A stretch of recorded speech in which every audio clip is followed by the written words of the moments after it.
Paz, igreja. Amém. Queridos, abramos a palavra do Senhor na primeira carta de João, hoje capítulo 4. 1 João, capítulo 4, do verso 1 até o verso 6.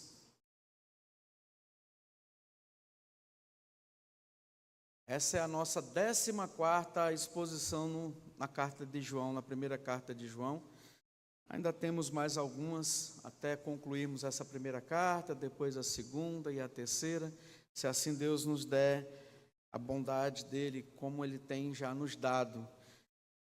Vamos ler de forma alternada? 1 João 4, do 1 ao 6, onde diz: Amados, não deis crédito a qualquer espírito, antes provai o espírito se procedem de Deus, porque muitos falsos profetas têm saído pelo mundo afora.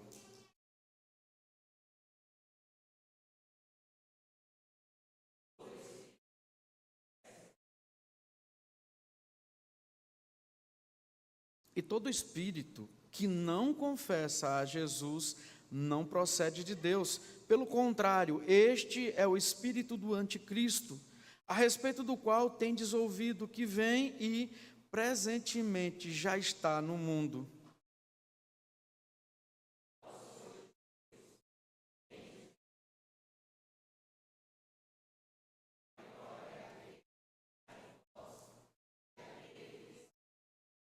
Eles procedem do mundo, por essa razão falam da parte do mundo, e o mundo os ouve.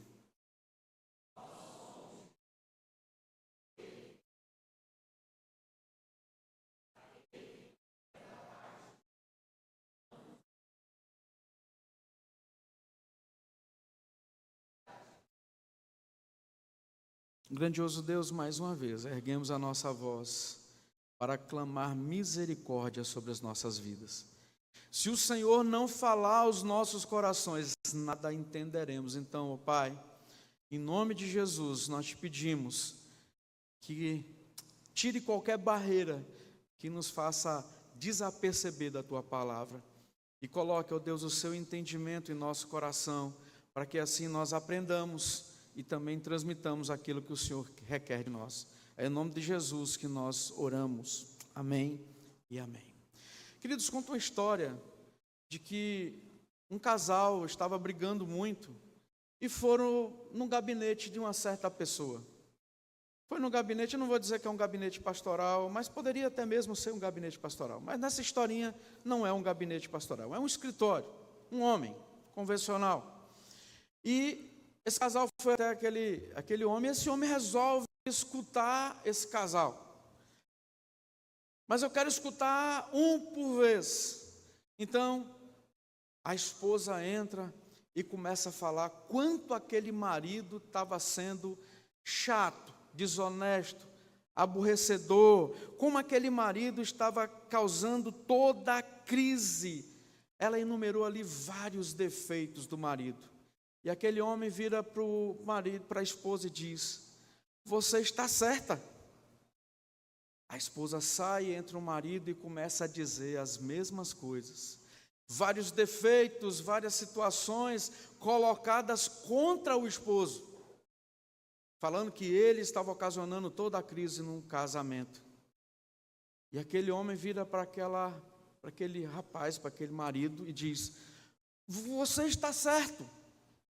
E a secretária daquele homem, confusa, e chama ele e fala: Chefe, eu não estou entendendo. O senhor disse que o marido estava certo e o senhor disse que a esposa estava certa. Eu estou confusa, eu não consigo entender. Que estratégia de aconselhamento é esse? Aí o homem diz: Não, eu apenas concordei com eles para deixá-los felizes. E a secretária, em alto e bom som, diz assim: Mas eu não concordo com o senhor, isso é antiético. Ele fita os olhos na secretária e diz: Você está certa. Muitas vezes nós somos levados a simplesmente querer fazer os outros felizes. Nós muitas vezes não desejamos fazer o que é certo, mas fazer aquilo que as pessoas querem que nós façamos. Nos moldamos muitas vezes ao bel prazer dos outros. E esquecemos de nos moldar por aquele que morreu na cruz por nós, Cristo Jesus. É Ele o modelo. É a Ele que devemos agradar. É a Ele que devemos elevar todo louvor, toda glória, todo bem dizer. E a igreja da Ásia, pela qual a igreja recebeu essa carta de João, primeiramente, ela estava vivendo e sendo atacada por vários falsos líderes, por heresias.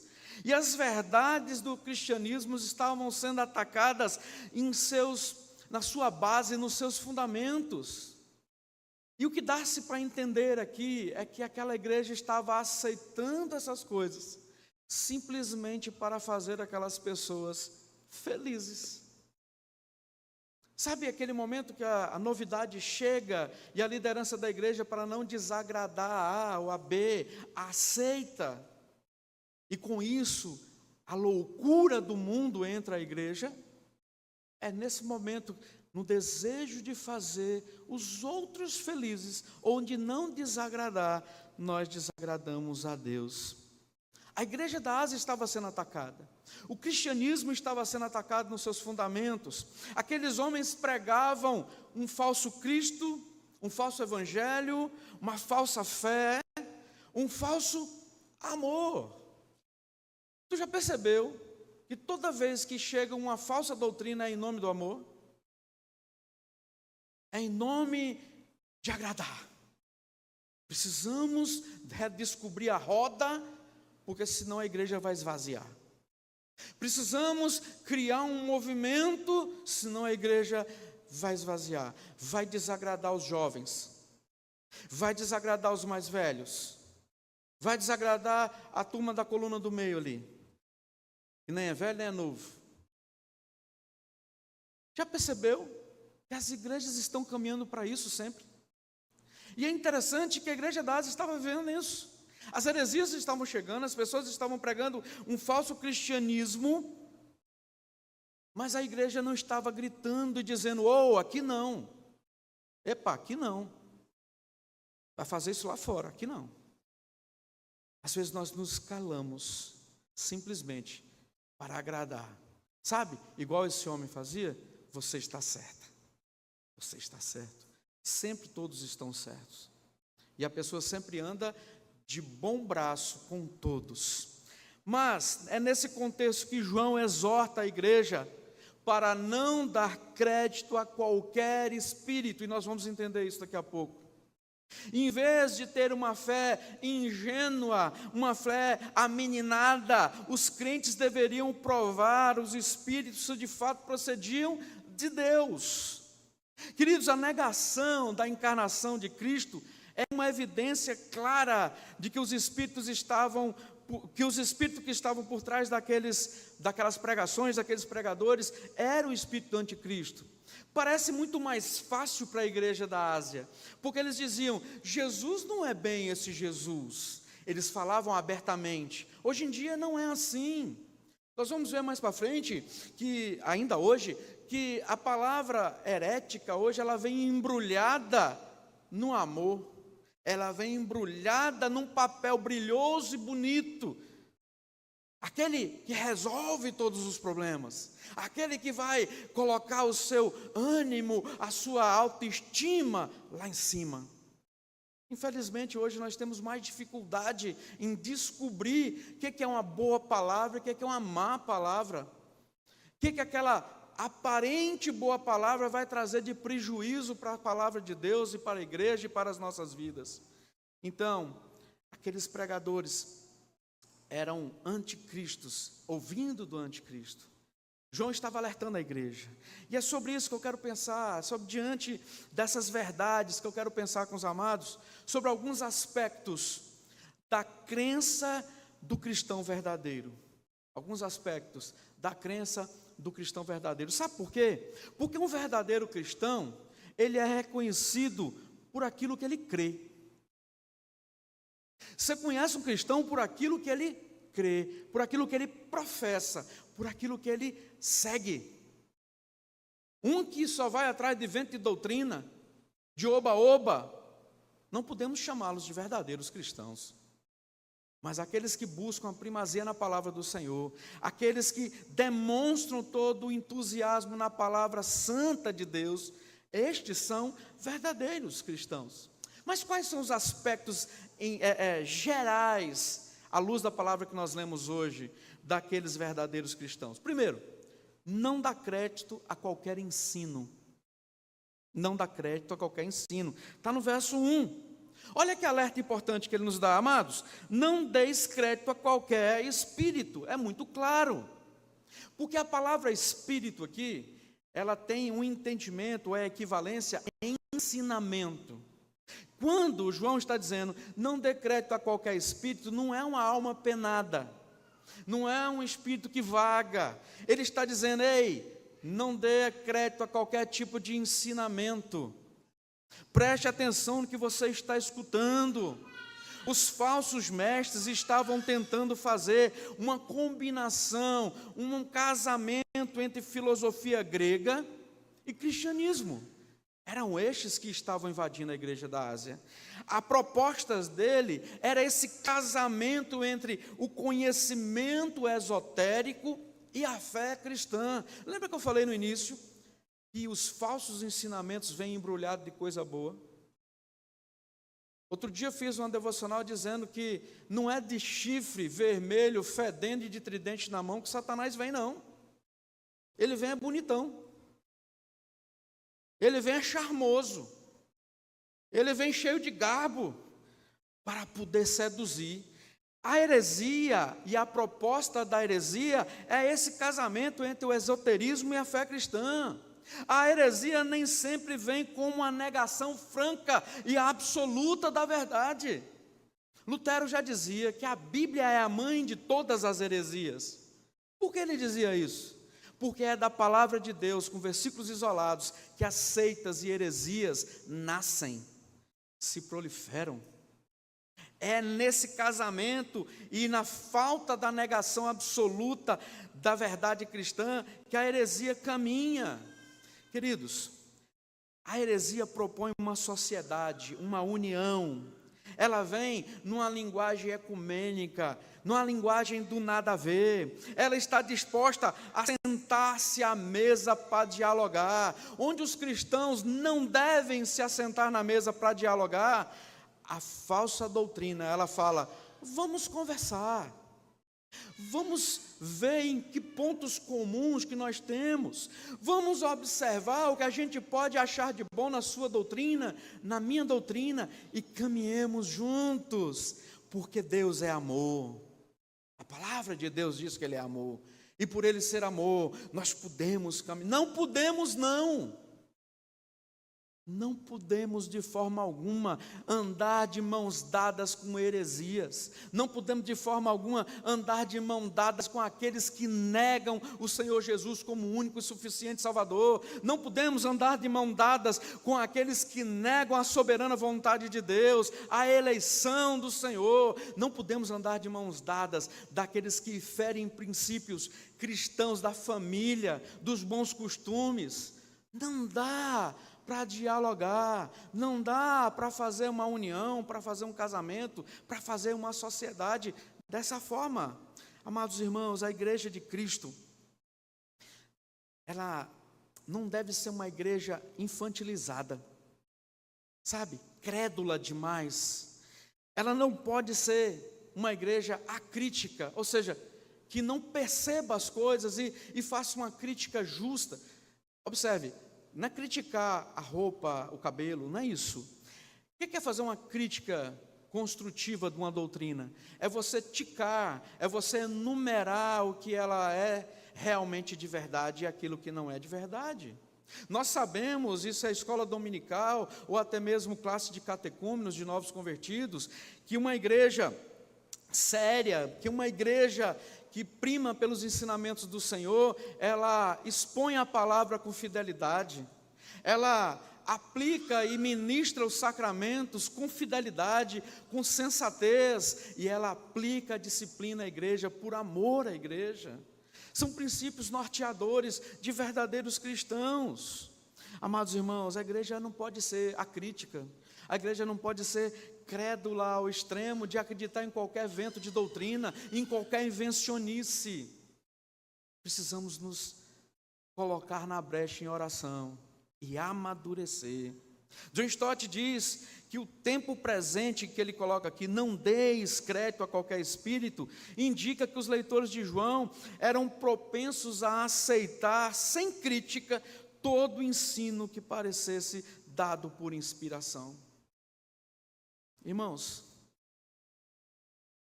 eu tenho um temor no coração quando eu vejo irmãos da igreja aceitando coisas tipo: eis que Deus mandou te dizer. Eu venho falando isso há alguns dias já. Irmão, sonhei com você. Dormiu de barriga cheia. E se foi comigo, foi um pesadelo. A gente está com a mania de aceitar e deixar. Ai, Deus mandou falar comigo. Outro dia eu estava ali esperando uma dobradinha. Eu como dobradinha. Sou magrinho assim, mas eu como. E chegou um menino e falou assim: eu estava passando na rua e Deus mandou te dizer um negócio. Eu falei: opa, agora mesmo, pode falar. Diga. Mas qual a profissão do senhor? Eu falei: eu sou pastor. Aí ele: hã? Eu falei: pastor. Deixa. E saiu, coitado.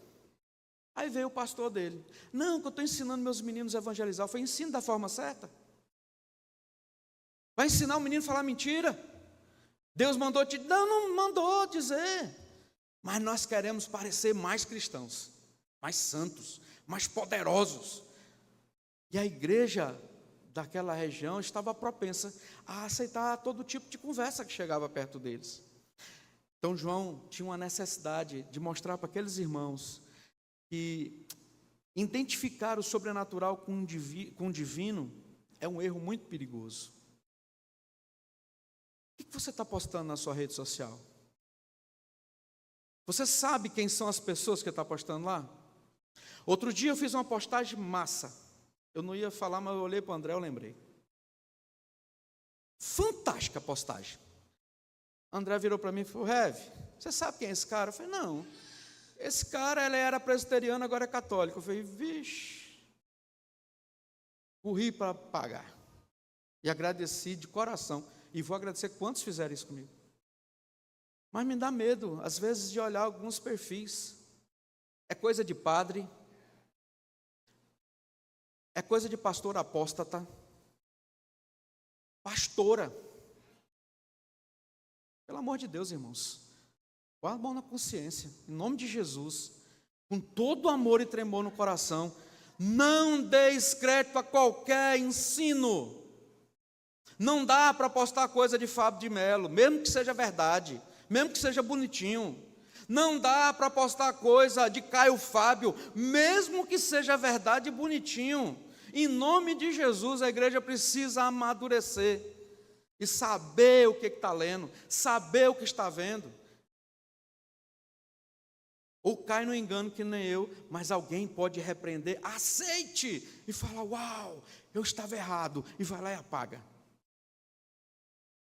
Funciona assim, irmãos. Nós não precisamos saber tudo, e não sabemos, mas é necessário ficarmos atentos, muito atentos.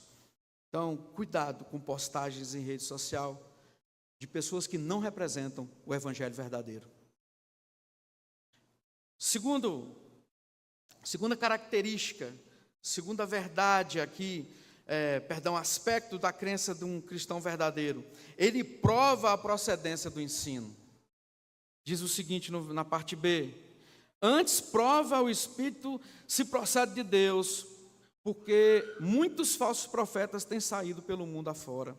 Olha que ordem expressa. Saiba de onde está vindo. Foi o que eu acabei de dizer aqui.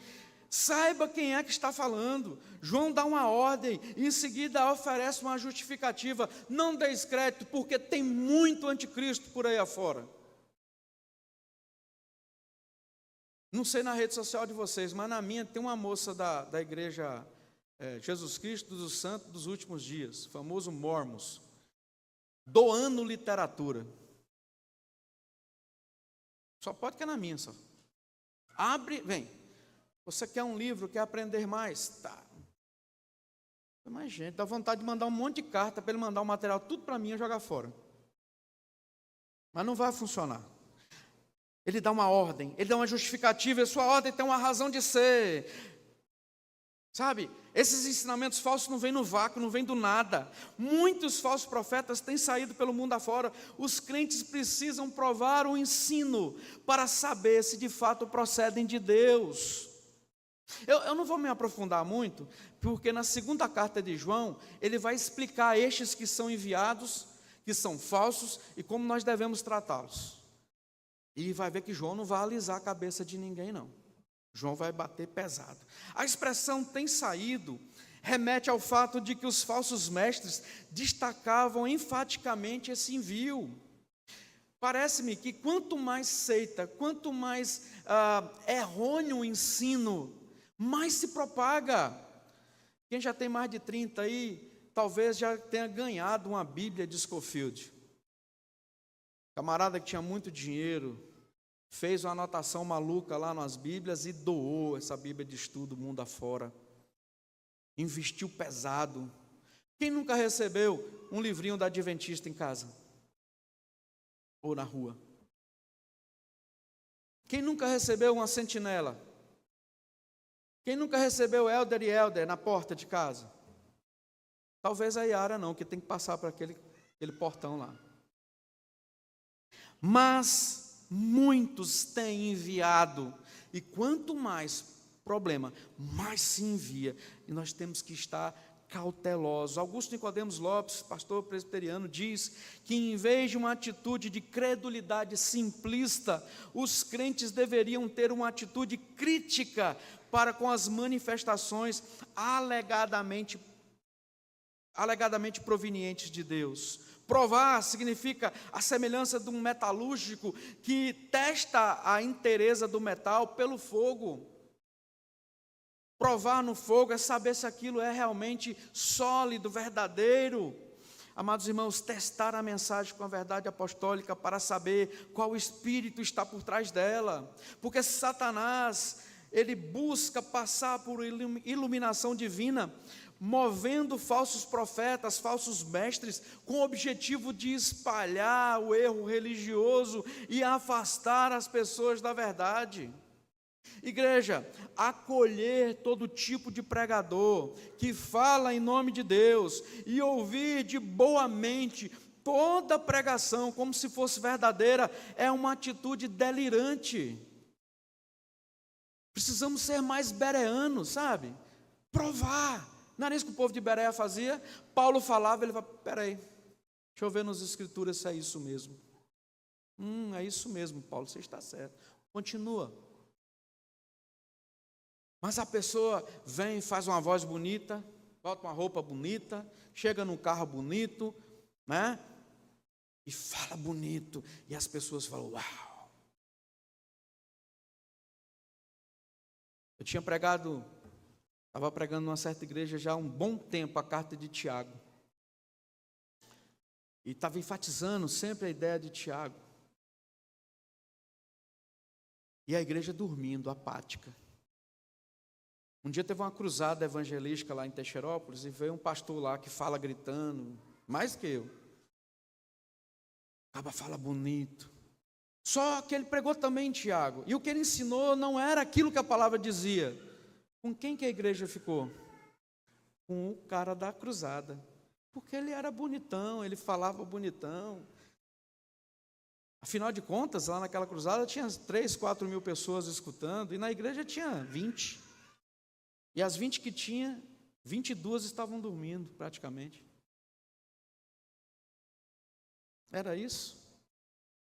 Precisamos julgar o que ouvimos, queridos. Precisamos passar tudo o que ouvimos pelo crivo da palavra de Deus.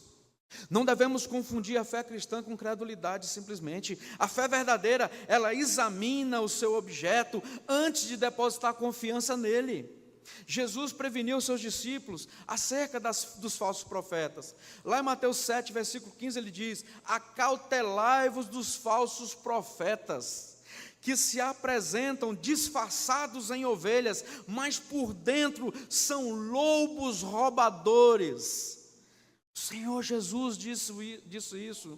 Paulo, ele fala de igual forma em Atos 20, 29 e 30. Eu sei que depois da minha partida entre vós penetrarão lobos vorazes, que não pouparão o rebanho, e que dentre vós mesmos se levantarão homens, falando coisas pervertidas, para arrastar os discípulos atrás dele.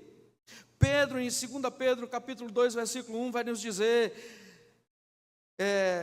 diz que surgiram falsos profetas que introduziam dissolutamente heresias destruidoras.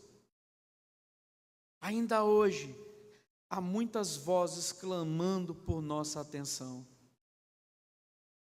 Meus irmãos, somos um canteiro fértil, onde tem florescido e prosperado muitas seitas, ganhando amplo apoio popular. Abre uma igreja acolá e diz: o apóstolo está lá. Reverendo Augusto Nicodemos, já diz no livro Apóstolos, ele tem um livro sobre isso: apóstolo bom é apóstolo morto. E isso não é uma apologética a matar os que estão aí, é para dizer que os que existiram, todos já estão com Cristo, já estão na glória. Há uma urgente necessidade, queridos, de discernimento entre nós. Nossa geração perdeu o entusiasmo pela defesa da verdade. Mais assustador do que a pregação herética dos falsos pregadores, mais assustador do que as pregações heréticas dos falsos pregadores, é o silêncio do povo de Deus. Se você tem se calado, eu conclamo: fale das verdades do Evangelho. Não assumamos uma postura medrosa, uma postura fria, apática, mas fale. Saiba onde falar, saiba como falar, mas fale, não se cale. Essa tolerância diante das falsas doutrinas é muito perigosa para a igreja. Eu louvo a Deus pela vida da segunda igreja, que não tem se calado e tem se tomado postura diante de tantas loucuras que nós vemos por aí. Então, o aspecto de um verdadeiro cristão, ele prova o ensino, ele não ouve qualquer ensino. Em terceiro lugar, ele diferencia entre o verdadeiro do falso. Verso 4 vai dizer: filhinhos, vós sois de Deus, tendes vencido o falso profeta, porque maior é aquele que está em vós do que aquele que está no mundo. Nós proclamamos isso direto, mas isso não é palavrinha de vitória. Eu vou conseguir, sabe por quê, meu irmão? Porque maior o que está em mim do que o que está no mundo. Isso não vai resolver o problema, se simplesmente só falar e não viver, não crer. Lembra, o verdadeiro cristão é conhecido por aquilo que ele crê. Simon Kistemaker, quando ele comenta esse texto, ele diz que no grego João usa um tempo perfeito para a palavra veio, ou seja, a fim de indicar que Jesus veio na natureza humana, mostrando assim o Cristo divino e o Cristo humano, as duas naturezas indivisíveis no mesmo Deus. Viveu, habitou conosco e veio para que nós tivéssemos vida. Os falsos mestres da época, que eram os gnósticos nesse caso, negavam tanto a divindade de Cristo quanto a humanidade de Cristo. Ele dizia: se é realmente Deus, ele não pode estar num corpo humano, porque a matéria é má, porque a matéria é ruim. Então Cristo não pode vir. Então eles negavam tanto o nascimento virginal quanto a morte expiatória. Ou seja, a cristologia deles era a mesma cristologia de um anticristo. Por isso que o texto diz: olha, não é deles, é do anticristo, que já está presente, já está no mundo. Amada igreja, nós precisamos olhar para isso e saber que os verdadeiros ensinamentos são instrumentos de comunicação do Espírito de Deus. Porém, os falsos ensinamentos, os falsos ensinos, são instrumento da comunicação dos satanás, do espírito do erro, como diz no verso 6. Qualquer espírito que nega que Jesus Cristo é já altamente Deus encarnado, estes negam que Deus é Deus, que Jesus é Deus. João faz certamente uma distinção entre isso na sua confissão. Ele diz que não basta saber que Jesus veio em carne, é preciso confessar essa bendita verdade. Até os espíritos impuros reconhecem a divindade de Jesus durante o seu ministério. Nós vemos isso em Mateus, em Marcos, nós vemos no Evangelho mostrando quando os espíritos fitavam os olhos em Cristo e diziam: Senhor, lembra do homem gadareno?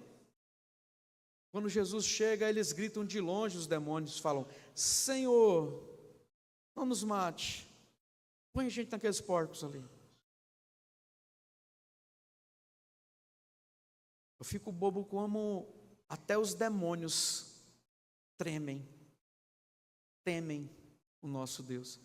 E às vezes os cristãos, os salvos, parecem estar sem temor nenhum. Vivem como um dia após o outro, como se nada fosse acontecer. Eu e Sumaia ontem lembrávamos de várias pessoas, e dessas pessoas, vários planos dessas pessoas, que foram interrompidos os planos, não foram continuados, porque Deus as recolheu. Às vezes estamos fazendo os planos maravilhosos para o futuro, mas nós não sabemos qual o tamanho do nosso futuro. Então nós precisamos viver hoje. Viva para Cristo hoje. Pastor, olhando aqui mais ou menos, daqui uns 3 anos, eu vou procurar a igreja para tornar membro da igreja, vou me acertar com Jesus. Você tem 3 anos? Talvez você tenha até 30, 300, não sei, mas você tem 3 anos? Você tem 3 dias? Você tem 3 horas? Você tem 3 minutos? Quanto você tem? Amados irmãos, o ministério do Espírito é testemunhar de Jesus. O Espírito Santo não quer nada de obra para ele. Ele aponta para Cristo. O ministério do Espírito é um ministério de holofote. Ele ilumina aquele que deve ser iluminado, o Senhor Jesus. Ele aponta a sua luz para Cristo. O Espírito veio para testemunhar de Jesus e não deixou de ser Deus e de se fazer homem. Esse Senhor que se encarnou não foi simplesmente para deixar uma historinha de carochinha, mas foi para nos salvar. O homem, Jesus de Nazaré, não é outro senão o Cristo, o Filho do Deus vivo, o Senhor encarnado. Com isso, João está dizendo que a doutrina cristã fundamental, que nunca pode ser transgredida, é da pessoa divina humana, da esperança em Cristo que nós devemos ter, o Filho de Deus. Nenhum sistema pode ser tolerado que estranhe esse pensamento. Nenhum sistema pode ser aceito que diz que o Senhor Jesus não foi exatamente Deus e não foi exatamente homem. Nenhum sistema pode ser. Outro aspecto da crença do verdadeiro cristão, o quarto e último, aqui há um contraste profundo entre os de Deus e os outros. Há um contraste profundo entre os de Deus e os outros. Ele diz assim: filhinhos, vós sois de Deus e tende vencido o falso profeta, porque maior é aquele que está em vós do que aquele que está no mundo. João ele faz uma transição do falso profeta para os verdadeiros crentes. Os falsos profetas são governados pelo espírito anticristo, os verdadeiros crentes professam a Deus. Há uma procedência divina. Olha o verso 5, verso 6. Eles procedem do mundo, por essa razão falam da parte do mundo e o mundo os ouve. Nós somos de Deus e aquele que conhece a Deus nos ouve, aquele que não é da parte de Deus não nos ouve. Queridos, às vezes nós ficamos preocupados quando evangelizamos. Será que ele vai se converter? Será que ele vai mudar? Isso não compete a mim e a você. O que nos compete é falar. O que nos compete é pregar. O que nos compete é falar do amor de Deus. O resto não é conosco. Você não tem que ficar preocupado. Pastor, eu já tenho 20 anos de crente. Nunca veio uma pessoa na igreja que eu convidei, que eu evangelizei. Você vai desistir por causa disso? Ou tu vai continuar fazendo? São perguntas que nós precisamos fazer para a gente. A procedência divina diz que com aqueles que são de Deus nos ouvem, reconhecem a voz de Deus. Aqueles que não nos ouvem não são de procedência de Deus, são do mundo. Aqueles que são de Deus ouvem a palavra de Deus. Lá em João 8,47 vai dizer que as ovelhas de Cristo ouvem a sua palavra. Lá em João 10, ouvem a sua palavra, seguem a sua palavra. Ele chama pelo nome cada um. Aqueles que são da verdade, ouvem um testemunho da verdade. Há uma distinção entre aqueles que são de Deus e aqueles que não são. Como é que a gente vai saber disso? A gente não sabe. Por isso que a gente prega a toda criatura. A gente fala para todos. E os que são de Deus seguirão a Deus. Os que não são, não seguirão. Irmãos, a gente não tem que ficar com peso de consciência. Ai, meu Deus, eu preguei, ele não veio, então ele é do diabo. Calma, não estou dizendo isso não. Quem sabe o momento certo, a hora certa e o jeito certo é o próprio Deus, aquele que nos chama. Igreja amada, nisso conheceremos o Espírito da verdade e o Espírito do erro. Quero concluir alguns aspectos da crença dos cristãos verdadeiros, nós falamos hoje. Primeiro, ele não dá crédito a qualquer ensino, ele testa. Por isso que diz que dá prova da procedência do ensino. Ele quer saber quem está falando, ele quer saber onde que está, ele quer saber se Deus disse aquilo mesmo. Pode observar que a maioria das promessas que são dadas aleatoriamente não estão na Bíblia. Foi Deus que me disse através de um sonho. Hebreus vai dizer que por muitas vezes, por muitas formas, Deus falou aos antigos. Hoje nos fala através da tua palavra. Prove, teste, faça uma crítica, faça uma análise daquilo que você está escutando.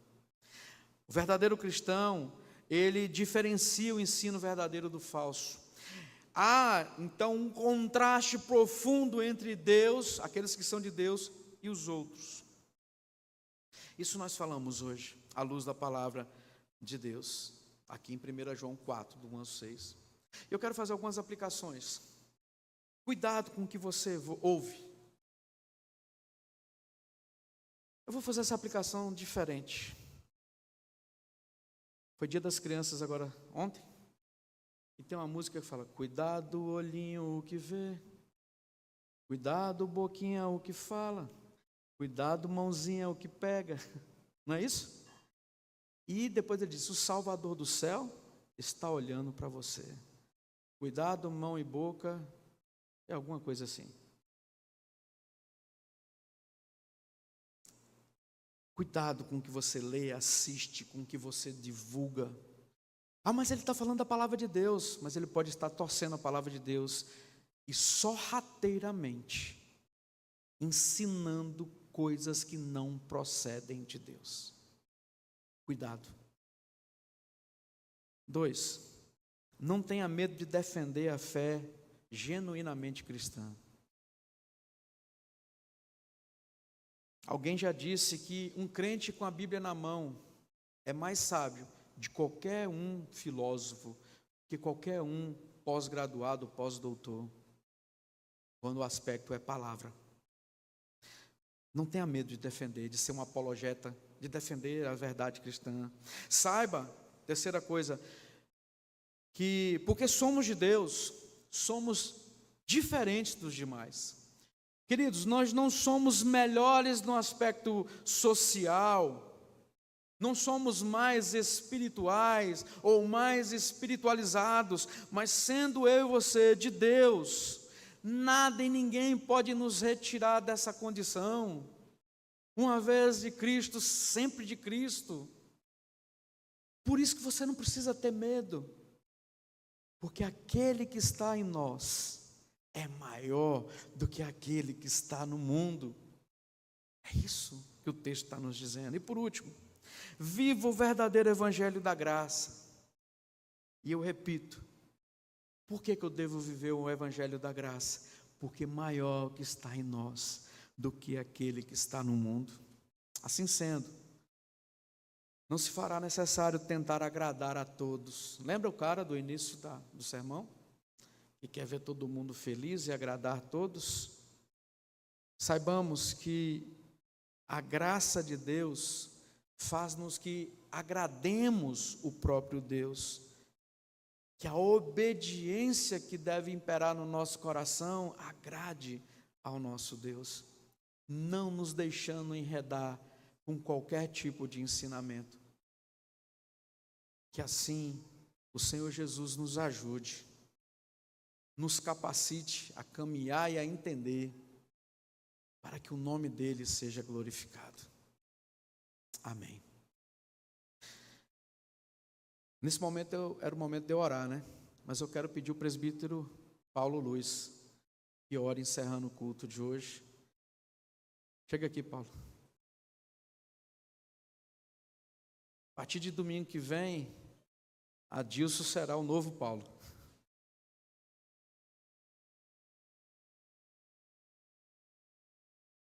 Ora, depois eu impetro a bênção. Oremos, irmãos. Senhor, nós te somos gratos, ó Pai, por muitas e infinitas bênçãos que o Senhor tem derramado sobre as nossas vidas, sobre a vida desta igreja, sobre a vida do teu povo. Muito obrigado, ó Deus, por momentos que aqui passamos e que aqui iremos passar, à luz da tua palavra, a Bíblia que é regra de fé e prática em nossas vidas. Amém. Que possamos nessa caminhada cristã, ó Deus, praticar o exercício da nossa fé, anunciar as boas novas àqueles que não conhecem, e que o Senhor esteja, ó Pai, dando-nos o discernimento, a sabedoria, a tranquilidade, ó Deus, de anunciar a tua palavra.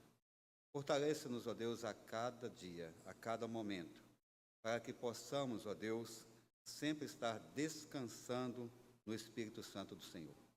Muito obrigado, ó Deus, por este culto. Esteja abençoando a cada um que aqui se faz presente, aos nossos visitantes e amigos, enfim, a todos. Permita, ó Deus, que estejamos aqui outras vezes. Perdoe, Senhor, os nossos pecados. É no nome santo de Jesus é que oramos. Amém. Vamos ficar de pé, igreja. Que a graça do nosso Senhor e Salvador Jesus Cristo, o amor de Deus, eterno Pai, e que as doces e eternas consolações do Espírito Santo esteja sobre essa igreja e sobre a igreja do Senhor em todos os cantos desse mundo. Em nome do Pai, do Filho e do Espírito Santo. Amém. Amém.